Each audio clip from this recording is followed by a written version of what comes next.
하나님 나라 역사를 여러분과 제가 잘 아는데 전 세계 사람들을 상대로 하나님께서 하나님 나라를 전개해 가시려고 했지만 아담 때 노아 때 거부함으로 아브라함을 뽑아서 하나님이 이스라엘 민족을 만드셨습니다. 이스라엘 민족은 따라서 선택받은 민족이 되고 또 거룩한 백성이 되었죠. 세계 어떤 민족보다도 복받은 민족이 되고 말았습니다. 오늘 여러분 읽은 말씀에 보면 22절에 유대인은 표적을 구하고 그랬죠. 유대인들은 적어도 하나님의 계시를 받은 민족이거든요. 유대인 중에서 많은 선지자가 나왔잖아요. 그 선지자들이 하나님 말씀 전했죠.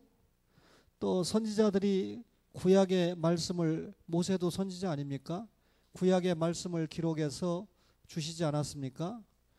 그 구약의 선지자의 글의 목적이 뭐였습니까? 예수님이 오신다. 그러면 이스라엘 민족을 통해서 메시아 예수님이 오시는 거니까 하나님 나라를 거부한 인간들이 예수 그리스도를 통해야만 구원받고 예수 그리스도를 믿어야만 하나님 나라 일꾼으로 복권이 되는 겁니다. 그러면 그 예수님이 이 땅에 오시고 십자가에 죽으신다는 것이 너무 중요한데 이 약속이 적어도 구약의 역사를 보면 이스라엘 민족에게 주어졌다. 이스라엘 민족은 적어도 하나님의 아들 메시아를 준비하는 그런 축복을 받았어요. 그 메시아를 준비하신 분이 하나님인데 아브라함의 하나님, 이삭의 하나님, 야곱의 하나님, 살아계신 하나님이라는 말이죠. 그러면 이스라엘 백성들, 유대인들은 살아계신 하나님의 존재를 믿습니까? 안 믿습니까? 믿어요. 지금도 예수는 안 믿어도 자기들 나름대로는 창조주 하나님, 살아계신 하나님을 믿지요. 그런데 여러분, 유대인들이 타락했죠. 물론 이방인들도 타락했지만 아담 이후의 모든 인간들이 하나님의 말씀에 불순종하고 타락을 했습니다. 유대인들 타락했죠. 유대인들 타락의 역사를 어느 정도로 볼 수 있습니까? 구약 성경의 이스라엘의 역사를 보면 죽기까지 우상 숭배하고 하나님의 말씀 순종하지 않다가 북쪽 이스라엘도 망하고 남쪽 유다도 망할 만큼 하나님 앞에 타락한 민족이 유대인들입니다. 오늘 예수님 당시에 바울 사도가 고린도 교회에 보낸 편지에 유대인은 뭘 구하고요? 표적을 구하고 그랬습니다. 자, 유대인들은 하나님의 존재 인정합니다. 하나님 믿어요. 근데 그 하나님의 존재를 표적으로 보여주면 믿겠다, 이런 배짱입니다. 우리는 하나님의 존재를 말씀으로 계시해 주시면 믿는 거 아닙니까? 성령의 가마로. 근데 유대인들은 표적을 구한다는 거예요. 역사적으로 예수님 오시기 약 45년 전에 이 유대인 가운데 드다라고 하는 사람이 있었어요. 우리로 말하면 문선명이나 박대선 정도 되는 사람인 것 같아요. 이 드다라고 하는 사람이 유대인들을 갖다가 요단강가에 수천 명을 모이게 했어요. 지금도 수천 명 모이게 하면 제가 뭐 연수 구청장 되는 거는 간단하지 않습니까? 근데 예수님 오시기 45년경 전에 수천 명의 유대인을 요단강가에 모았다. 대단한 사람이 드다인데, 그러면 유대인들이 왜 드다의 말을 듣고 요단강가에 모였을까요? 너희들 모여라. 내가 요단강을 명령하면 갈라진다. 내가 한마디 하면 요단강은 갈라진다. 사람들이 모였을 때에는 분명히 드다라고 하는 사람은 요단강을 갈라지게 하는 표적을 우리에게 보여줄 수 있다, 이렇게 믿은 거죠. 요단강 갈라졌을까요? 안 갈라졌을까요? 이거 물어보는 여러분들이 좀 이상하죠. 우리 교인들은 절대 그런 거 안 물어보죠. 그죠? 또 이 비슷한 시기에 유대의 한 선지자가 일어났는데 이 친구는 수천 명을 모은 정도가 아니라 감람산에 3만 명을 모았어요. 감람산은 예루살렘 성전과 성벽이 보이는 곳이 감람산인데 3만 명 정도를 모아놓고 왜 사람들이 3만 명이나 모였냐면 내가 딱 명령하면 예루살렘 성벽은 무너진다. 그러니까 이 사람이 딱 한마디 하면 예루살렘 성벽이 무너지는 표적을 보기 위해서 3만 명이나 되는 유대인들이 모였어요. 여러분, 조금 전에 말한 수천 명, 또 지금 말한 3만 명은 전부 유대인들인데 뭘 구하는 겁니까? 표적을 구하는 겁니다. 나에게 이적을 보여주면, 그러니까 드다나 그 선지자가 이런 요단강이 갈라지게 하고 예루살렘 성벽이 무너지게 하는 엄청난 이적을 보여주면 믿겠다는 거 아닙니까? 여러분, 하나님의 존재를, 하나님이 그런 가짜 선지자를 통해서 이적을 보여줄 때 믿겠다. 이게 표적을 구하는 사람의 모습입니다. 여러분, 이적을 보여줘라. 그러면 내가 믿겠다. 이런 사람들이 예수님이 사람의 몸을 입고 이 땅에 오셨다 믿겠습니까? 예수님이 나의 죄 때문에 십자가에 죽으셨다, 이거 믿겠어요? 그분이 사흘 만에 부활했는데 우리가 그분을 믿으면 우리도 구원받고 부활하고 영생의 축복을 입는다, 이건 믿지 않죠. 예수님을 찾아온 유대인, 정확하게 말하면 서기관과 바리새인들이 마태복음 12장 38절에 표적을 보여달라고 그러니까, 예수님이, 유대인은 이렇게 표적 좋아하거든요. 예수님이 뭐라고 말씀합니까? 예수님은 얼마든지 표적 보여줄 수 있죠. 돌을 떡덩이 만들 수 있는 분이죠. 성전에서 떨어져도 안 죽을 수 있는 분이죠. 하나님이니까. 그런데 예수님이 요나의 표적 외에는 보여줄 게 없다. 악하고 패역한 세대가 표적을 구하나 요나의 표적 외에는 보여줄 게 없다. 악하고 패역한 세대가 누굽니까? 지금 표적을 구하고 있는 유대인들을 이야기하고 있는 거죠. 이렇게 여러분 표적을 구하니까 유대인들이 보라, 세상죄를 지고 가는 하나님의 어린 양이로다. 세상죄를 짊어지고 가는 하나님의 어린 양을 믿겠습니까? 여러분 오늘 22절을 보세요. 고린도전서 1장 22절에 유대인은 표적을 구하고 그랬습니다. 여러분, 예수님이 십자가에 못 박혀 돌아가셨습니까? 안 돌아가셨습니까? 이거 안 믿고 이 자리에 앉아 계신 분은 참 시간도 아깝고 돈도 아까운 거죠. 그죠? 여러분, 오전에 헌금도 드렸으니까 오후에도 또 헌금 시간이잖아요. 여러분, 신명기 21장만 한번 좀 읽어보겠습니다. 신명기 21장 22절을 한번 볼게요. 사람이 만일 죽을 죄를 범함으로 네가 그를 죽여 나무 위에 달거든 그 시체를 나무 위에 밤새도록 두지 말고 그날에 장사하여 네 하나님 여호와께서 네게 기업으로 주시는 땅을 더럽히지 말라. 시작. 나무에 달린 자는 하나님께 저주를 받았음이니라. 유대인들의 눈에 볼 때 예수님이 십자가 나무에 달렸거든요. 자, 유대인들이 볼 때 십자가에 죽은 예수는 뭐 받은 사람입니까? 저주받은 사람입니다. 표적을 구하는 유대인들에게 우리의 죄 때문에 십자가에 죽은 예수님이 구주로 보여질 턱이 없는 거죠. 자, 예수님이 공생애를 시작할 때 세 가지 시험 받았어요. 그죠? 돌이 떡덩이가 되게 하라, 성전에서 뛰어나라, 나에게 절하면 모든 것을 주겠다. 그 시험을 사탄이 했는데, 여러분, 그 시험을 예수님이 이 사탄을 통해서 받을 때 사탄은 한마디로 뭡니까? 이적을 보여달라. 돌이 떡덩이가 되고 네가 성전에서 떨어져도 안 죽고 네가 나에게 절하면 천하 만국을 다 너에게 주겠다. 여러분, 이 표적을 구했지만 예수님은 그 시험에 넘어가지 않았어요. 여우로 통하는 세례 요한도 예수님을 데려와라 그랬죠. 그 예수님을 만나서 무슨 그가 표적을 보여줄까, 유대인의 왕으로 왔다 그러니까 어떤 이적을 보여줄까 관심을 가지지 않았습니까? 여러분, 이렇게 표적을 구하는, 이적을 구하는 스타일의 성도들이 한국교회에 꽉 찼습니다.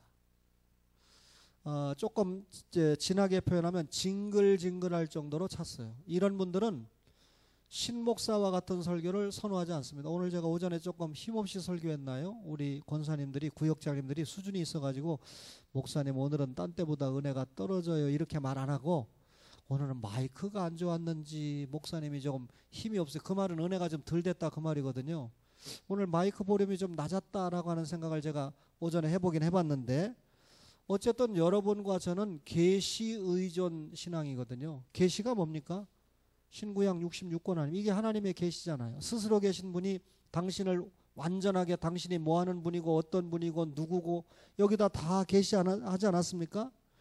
근데 표적을 구하는 사람은 눈에 보이는 대로, 여러분 자기의 이 손에 잡히는 대로 피부에 감각적인 그 예수를 찾으려고 그래요. 그래서 예를 들면 믿습니다. 병이 나을 줄 믿습니다.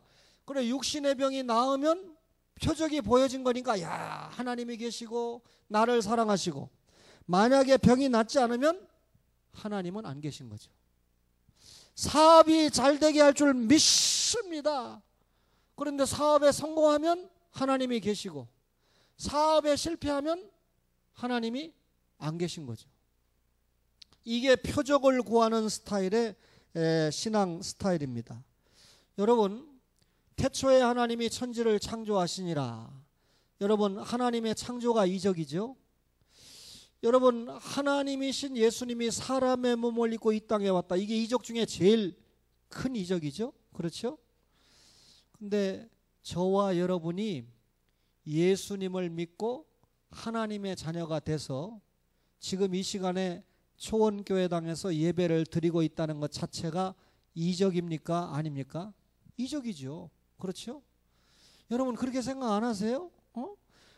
하나님의 은혜로 구원받고 이 자리에서 예배드리고 있는 자체가 이적인데, 뭐 병이 나아야 이적이고 암덩어리가 떨어져야 되고 주택복권이 맞아야 이적이고, 여러분 그건 다 불신 세상 사람들이 구하는 그런 축복의 종류들 아닙니까? 오전에 우리가 애굽의 행복과 이스라엘의 행복은 분명히 다른데, 이스라엘이 구해야 될 행복을 구하지 않고 애굽의 행복을 구하니까 이 세계가 혼란이 오고 어둠이 온다고 말씀드리지 않았습니까? 따라서 여러분, 저도 충남 논산군 연산면 신암리 황령하고도 62번지 18가구가 사는, 왜 18가구를 정도순 집사님, 권사님 제가 정확하게 하냐면요, 그저 제가 어렸을 때 한 일이라고는 할아버지 할머니 신부름 받아서 할머니 생신이래요, 아침 잡수러 오세요. 그때는 아침 먹으러 오라고 하는 것 자체가 굉장한 초청이었습니다. 못 먹는 시대니까. 아침에 일어나면 진지 잡수셨어요? 때거리 있어서 먹었냐 그 소리 아닙니까? 그랬는데 잔치가 끝나고 나면 할아버지 할머니들이, 어른들이 모여서 하는 말이, 그 집에 돼지를 2마리 잡았고 막걸리가 16통이나 갔대야. 막걸리가 부족해가지고 2통이 더 와서 18통 막걸리 많이 먹고 돼지 많이 잡아서 소는 잡을 생각 못하고요. 그러면 엄청나게 잔치를 잘한 거로. 저는 촌이기 때문에 누구 집에서 잔치하는데 뭐 예배를 드렸대야 이런 소리는 들어보지를 못했습니다. 어쨌든 여러분, 우리가 예수 믿고 구원받은 것이 엄청난 기적인데, 유대인들은 표적을 구하니까 그 예수님 십자가 안 믿어지고 구원이 안 믿어지는 거예요. 여러분 지금도 신앙생활하면서 표적을 구합니까? 믿습니다. 방언이 터지고 암덩어리가 떨어지고 사업이 잘 되고, 자녀가 그냥 공부도 안 했는데 탁탁탁탁 찍었더니 서울대학교 탁 합격하고, 그런 예수님 표적을 구하는 신앙을 가지고 있습니까? 헬라인을 볼까요? 22절 한번 보세요. 헬라인은 뭘 찾아요? 지혜를 찾는다 그랬습니다. 여러분 헬라, 이 그리스, 소크라테스, 또 누굽니까? 플라톤, 아리스토텔레스, 엄청난 이 철학자들을 많이 배출한 나라가 헬라 아닙니까? 소피스트라고 하는 말은 지혜를 사랑하는 자 이런 뜻이잖아요. 그런데 잠언 1장 7절에 누구를 경외하는 게 지혜의 근본입니까? 여호와를 경외하는 것이 지혜의 근본이다 그랬습니다. 하나님은, 헬라 사람들은 영지주의, 지혜를 너무 사랑하다 보니까 영지주의에 빠져가지고 사람의 영은 선한 것이고 육은 악한 것이다. 그러니까 이 사람의 육은 더러운 것입니다. 그러니까 자, 하나님이 어떻게 더러운 세상을 창조했느냐? 창조 부인해버려요. 예수님이 어떻게 더러운 사람의 몸을 입고 왔느냐? 그 예수님이 우리는 사람의 몸을 입고 왔다 그러니까 우리는 그렇게 믿잖아요. 근데 이 지혜를 구하는 헬라인들은 아이고 어떻게 신이 더러운 육신을 입고 오느냐? 그러니까 창조도 부인하고 성육신도 부인하고, 예수님이 육체로 부활했습니까? 영으로 부활했습니까? 오신 그대로, 너희가 본 그대로 다시 온다. 육체 부활했고 육체 재림합니다. 근데 어떻게 하나님이 더러운 육신을 입고 부활하고 더러운 육신을 입고 재림을 하느냐? 그러니까 창조와 부인하죠. 성육신 부인하죠. 십자가 부활을 부인하죠. 그 다음에 재림을 부인하니까 정말 이 지혜를 구하는 헬라인들은 예수 믿을 공간이 없는 거죠. 뭐 유대인들은 표적을 구하면서 예수 안 믿고, 헬라인들은 지혜를 구하면서 예수를 안 믿는데, 모든 게 인간 이성이 최고입니다. 그래서 여러분, 그리스도tom이 이 고린도 광장에 가보면 그 당시에 약 1만 명의 말장이들이 있다. 뭐 이래가지고 우리 옛날에 누구 보면 관상이 어떻고 뭐 해서 해주는 것처럼, 그죠? 용서하세요. 뭐 이 왜 시골에, 제가 어렸을 때 저도 모르는데 논산 산골짜기까지 점쟁이가 왔는지는 모르겠는데 백운학이라고 하는 사람이 왔었대요, 저희 집에. 나 이해를 잘 못해. 백운학은 그래도 세상적으로 유명한 점쟁이인데, 그런데 그 점쟁이가 와가지고 저희 아버지 관상을 보고 평생 돈을 못 벌 관상이라고 얘기를 했다는 거예요. 그러면서 우리 어머니가 좀 고생 좀 해가지고 저기 한다는데, 그게 인간적으로 맞았거든요. 그게 맞아 놓으니까 시간이 지나고 난 다음에 저희 어머니하고 아버지하고 약간 티격태격할 때, 그때 그 점쟁이가 기가 막히게 맞췄어. 백운하기가 어딘가 찾아가 봐야 되겠어. 그런 얘기를 하는 걸 제가 어렸을 때 들은 적이 있어요. 여기 계시지만 저희 아버지가, 저희 이모부가 취직을 시켜줬을 때 판교리 다니셨으면 얼마나 제가 행복하게 공부를 했겠습니까? 오해하지 마세요. 6개월도 안 다니시고 그냥 그만두시고, 좀 문제 있으면 내 손아래 동서가 높은 뭔데 말이야, 이래가지고 조금 어려움을 만드시고, 너무 저희 할아버지가 저희 이 아버지를 금이야 오기야 키우신 것 같아요. 오해하지 마세요. 이게 설교 시간인데, 저희 아버지 이 대전공업전문학교 졸업장에 보면 그 졸업장 사진에 아예 엉터리 광산과 출신들 이렇게 하고 써 있어요. 그러니까 그분들은 아예 공부를 안 하고 할아버지가 등록금만 대줘가지고 졸업장만 땄는가 봐요. 실제로 졸업 사진에 엉터리 광산과 출신들 이렇게 돼 있어서 사진이 있어요. 제 아내가 봤을 거예요, 아마 그 사진을. 여러분, 지식을 최고라고 생각을 하니까 이성으로 수납이 되면 예수 믿고, 이성으로 수납이 되면 안 되면 안 믿는 거예요. 그래서 여러분이 헬라의 지혜를 추구하는 자들의 후예들이 오늘날 무슨 신학을 만들었습니까? 자유주의 신학을 만들었어요. 어떻게 처녀가 애를 낳을 수 있느냐? 그게 있을 수 있는 일이냐? 그러니까 거기 처녀는 처녀가 아니고 젊은 여자다. 젊은 여자는, 처녀는 남자를 안 만난 사람이고 젊은 여자는 만났을 수도 있잖아요. 그러니까 결국은 예수님이 부부간의 관계를 통해서 이 땅에 왔다고 주장하는 것들이 자유주의자들 아닙니까? 여러분, 이 자유주의자, 지혜를 추구하는 헬라의 후예들은 성경에 영감 안 믿어요. 성육신 안 믿어요. 십자가 안 믿어요. 그죠? 영지주의니까. 또 부활 안 믿어요. 재림도 안 믿어요. 예수 안 믿어요. 그러니까 여러분, 유대인들은 표적을 구하면서 예수 안 믿고, 헬라인들은 지혜를 추구하면서 예수님을 안 믿습니다. 하나님은 예수님을 믿어야만 나와 하나가 될 수 있다, 회복이 될 수 있다, 이렇게 말씀하는데, 그런데 거기 보니까 우리는 24절입니다. 오직 부르심을 받은 우리죠. 받은 자들에게는 유대인이나 헬라인이나 누구든지 그리스도는 뭐라고요? 하나님의 능력이고 하나님의 지혜니라 그랬습니다. 자, 23절에 우리는 뭘 전합니까? 십자가에 못 박힌 그리스도를 전한다. 예수 믿는 신자에게 있어서 십자가를 빼놓으면 신앙은 무너지게 돼 있죠. 십자가 때문에 이 자리에 있는 겁니다. 따라서 예수님이 이 땅에 오셔서 우리의 죄 때문에 십자가에 죽으셨다, 보혈을 흘리셨다, 이 사실을 믿고 구원받았다, 하나님의 자녀가 됐다, 영생의 축복을 입었다. 그렇다면 우리가 전하는 십자가는 뭡니까? 하나님의 능력입니다. 여러분, 우리를 구원하고 우리를 축복하는 유일한 방법이 뭐였습니까? 십자가니까 그것이 하나님의 지혜입니다. 그러면 오늘 설교 제목이 하나님의 능력과 하나님의 지혜는 뭡니까? 십자가죠. 그럼 십자가 이러니까 나무토막 십자가를 생각하는데 그게 아니죠. 십자가가 담고 있는 내용이죠. 그러면 그게 뭡니까? 대속의 그리스도를 의미합니다. 여러분, 모든 인간이 죄를 범했습니다. 그러면 여러분, 이 인류의 시조인 아담이 범죄하게 되니까 그 범죄를 용서받아야 하나님 나라 일꾼이 되는 거죠. 그러면 범죄를 용서받는 방법이 뭡니까? 대속, 죄 용서받는 대속인데 그 대속의 장소가 십자가예요. 그 대속에서 십자가에서 대속을 이룬 분이 그리스도 예수입니다. 그러니까 십자가 그러면 우리가 생각할 수 있는 게 뭐니 해도 대속의 그리스도죠. 십자가는 고난의 그리스도입니다. 여러분 십자가에 우리가 얘기했죠. 뭐 저도 믿음이 있다면 있으니까 하나님을 위해서 꼭 죽을 일이 있다면 빵 맞아가지고 주여 하고 가면 얼마나 좋아요. 그런데 그냥 송곳으로 찌르고 이쑤시개로 찌르고 때리고 그러면 배신할 수 있는 가능성이 누구에든지 있거든요. 그러니까 이 예수님이 십자가를 대속의 십자가를 짊어지시는데 바로 돌아가신 게 아니고 십자가를 지기 전초전에 얼마나 고난을 많이 받았습니까?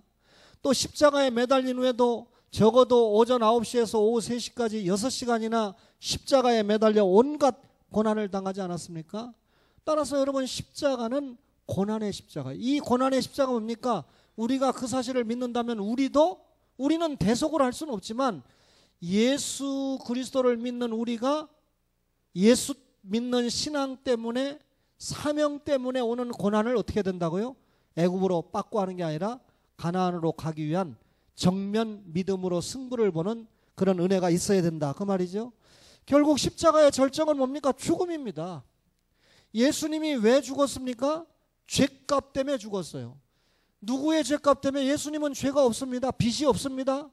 그런데 우리의 죄값을 대신해서 십자가를 짊어지신 거죠. 예수님이 대신 내 죄값을 지고 십자가를 죽으셨으니까 내가 죽을 필요가 없는 거죠. 그러니 여러분 십자가 그러면 죽음의 그리스도를 생각할 수밖에 없고 십자가 그러면 사람들이 가장 두려워하는 죽음을 생각할 수밖에 없는 거죠. 그러나 이 십자가는 결과적으로 화목제물이었어요. 무슨 화목제물입니까? 하나님과 인간 사이에 뭐 때문에 틈이 생겼죠? 죄 때문에 틈이 생겼는데 이 죄 때문에 틈이 생긴 것을 누가 화해를 붙였습니까? 예수님이 십자가의 대속의 죽음을 죽음으로 하나님과 화해를 붙였어요. 그래서 예수님이 화목제물입니다. 그래서 십자가는요 동서남북 하늘과 땅 여러분 다 연결을 시켰죠. 특별히 하나님과 죄인을 연결을 시켰습니다. 여러분 그저께인가요? 여 끝구역에서 8구역에서 구역 예배를 드리는 줄 알았는데 이 교역자들을 한번 대접하고 싶다고 8구역들이 다 모였어요. 그래서 식사 시간을 가지고 즐거운 시간을 가졌는데 그때 이 김옥희 권사님이 뭐라고 그러냐면 저는 이 눈이 좀 나빠가지고 교회 일에 열심을 못하고 그래서 정말 죄송합니다. 목사님 죄송합니다. 구역장님 죄송합니다. 자꾸 그러더라고요.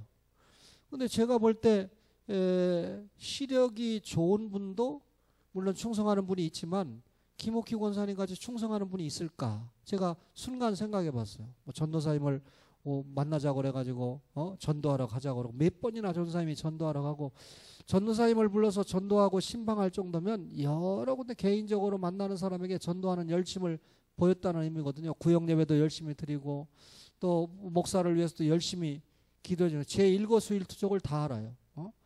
참 그렇게 말씀하는데 제가 권사님은 열심히 하고 있습니다라고 격려를 했지만 그 전도 열정만큼은 저도 굉장히 도전을 받습니다. 이렇게 별도의 모임을 가지면 목사에게 간증거리가 생기고 목회학 교과서가 하나씩 써지잖아요. 우리 이 장시원 집사님도 그 구역원인데 저보고 그러는 거예요. 목사님, 예? 아니 내가 그 목사님 이모부하고 동갑인데 목사님 이모부는 그렇게 멋있고 싱싱한데 나는 왜 이렇게 늙어 빠졌는지 몰라요. 이래서 나는 그때서야 두 분이 동갑이라는 걸 처음 알았어요. 어머니가 얘기를 하니까 장시원 집사님이 그 동갑이세요? 그래서 35년생이세요? 그렇다는 거예요. 그러면서 뭐라고 말씀을 하시는 거예요. 그런데 오늘 제가 저희 이만성 선생님이 오셔서 제 방에 들어오셨길래 그랬어요. 아니 우리 장시원 집사님이 엊그저께 예배를 드리는데 이모부하고 동갑이시라고 하면서 이런 말씀을 하시는데 동갑이세요? 그러니까 그렇다면서 한마디 하는 거예요. 내가 초원교회 처음 왔을 때 그 할머니가 나한테 가까이 오더니 아, 목사님 이모부시오? 그래, 그렇다고 그러니까 아이고, 우리 목사님이 옛날에 그 이모부가 이렇게 도와줘가지고 예배당을 이렇게 좀 더 분양받고 했는데 교회 기여를 많이 하신 분이라고 그러는데, 아이, 그분이시네? 그러니까 제가 있을 때, 우리 이만선 선생님이 있을 때, 계실 때 얘기를 한 것이 아니라 안 계실 때 이미 그런 간증을 했다는 걸 누가 가서 확인을 딱 한 겁니까? 장시원 집사님이 시원하게 확인을 한 거죠. 그러니까 여러분, 저희 그 이만성 성도님은 뭐 여기 계시지만 굉장히 은혜가 된 거예요. 야, 그래도 초원의 가족들이 내가 옛날에 한 20년 전에 20여 년 전에 이렇게 나름대로 교회를 위해서, 그때는 예수 안 믿을 때지만 수고하고 헌신한 것을 기억을 하고 있구나. 목사도 기억하고 있고 성도들도 아이, 동갑 먹은 할머니가 전하니까 그랬어요. 근데 이만수 성도님 믿음을 키우기 위해서 윤순여 집사님은 거짓말까지 한 거야. 윤순여 집사님이, 그러면서 우리 이만수 성도님이 윤순여 집사님이 자기하고 동갑이라 하더래요. 제가 알기로는 2살 더 많으시거든요. 그런데 2살 더 많다고 안 하고 이만수 성도님이 아이고, 성도님하고 나하고 동갑이요, 갑장이요, 이렇게 얘기한 건 뭡니까? 우리 나이 같으니까 같이 친하게 지내고 신앙생활 열심히 잘해보자, 그런 의미에서. 그래서 내가 야, 거짓말도 이런 선한 거짓말은 이해를 해줘야 되겠다 싶더라고요. 여러분, 우리가 주님의 일을 하는 방법, 전도를 하는 방법이 여러 가지가 있지만 방금 이야기한 케이스들은 한 영혼을 세우고 예수님을 잘 믿게 하는데 여러 가지 지혜로운 방법을 동원한 거 아닙니까? 화목제물입니다. 십자가, 우리는 십자가를 전한다. 승리의 십자가죠. 여러분, 십자가는 우리의 죄 용서죠, 구원이죠, 영생이죠. 그 십자가 다음에 찾아오는 진리가 뭡니까? 부활 아닙니까? 영원한 부활의 시작은 십자가 아닙니까? 그래서 여러분, 골로새서 2장 15절에 보니까 십자가로 승리하셨느니라. 유대인들에게는 거리끼는 것이고, 오늘 여기 보니까 표적을 구하는 유대인들에게는 십자가가 거리끼는 것이고, 성경에 그렇게 돼 있죠. 23절에 유대인에게는 거리끼는 것이요, 이방인에게는 뭐라고요? 미련한 것이로되. 그러니까 십자가를 이 죽음의 대속의 그리스도, 고난의 그리스도, 죽음의 그리스도, 화목제물이 된 그리스도, 승리의 그리스도를 거리끼는 것으로 받으니까, 또 미련한 것으로 받으니까 이 유대 스타일의 표적을 구하는 사람들이나 헬라 스타일의 지혜를 구하는 사람들은 예수님을 믿을 수가 없는 겁니다. 그런데 여러분, 우리는 십자가에 못 박힌 그리스도를 전한다. 따라서 이 부르심을, 하나님께 부르심을 받은 자는 유대인이 됐든지 헬라인이 됐든지 누구든지 그리스도는 그에게 하나님의 능력이 되고 하나님의 지혜가 된다, 그 말이죠. 여러분, 하나님의 능력이 뭡니까? 십자가예요. 하나님의 지혜가 뭡니까? 십자가입니다. 그러면 그 십자가의 본질이 뭡니까? 예수입니다. 그 예수님의 진리의 내용이 뭐였습니까? 여러분, 우리의 사죄입니다. 우리의 구원입니다. 우리의 영생입니다. 영원한 생명입니다. 이 영원한 생명을 받은 우리에게, 여러분, 하나님의 지혜와 능력인 십자가의 구원을 받은 우리에게 하나님이 요구하는 것이 뭡니까? 이제 땅끝까지의 복음 증거죠. 그게 복음서의 결론이라고 몇 번 말씀을 드리지 않았습니까? 오늘 우리가 선교의 헌신 예배를 드리는데, 제가 이제 웬만하면 특별한 성도들의 말씀을 전하지 않으려고 했지만 8구역 모임이 있었기 때문에 장시원 집사님 말씀을 했어요. 또 김옥희 권사님 말씀을 했는데, 전도를 하는데, 사람을 양육하는데 굉장히 유익한 그런 처신이고 행동이었다, 그 말이죠. 여러분과 저에게, 여러분, 표적을 구하는 신앙이 아니고 지혜를 구하는 신앙이 아니고 오직 십자가를 믿는 신앙이라면, 이 십자가를 전해서 한 영혼이라도 더 구원받고 하나님의 자녀로 복을 받고 살게 하는데 여러분과 제가 열심을 다해야 되지 않겠습니까? 사랑하는 초원의 가족 여러분, 전도와 선교의 열정에 불타서 표적을 구하지 않고 지혜를 구하지 않고 오직 나를 위해서 죽으신, 십자가에 죽으신 예수 그리스도만 믿고 전하는 일에 여러분과 저가 총력하는 그런 은혜가 있기를 간절히 바랍니다.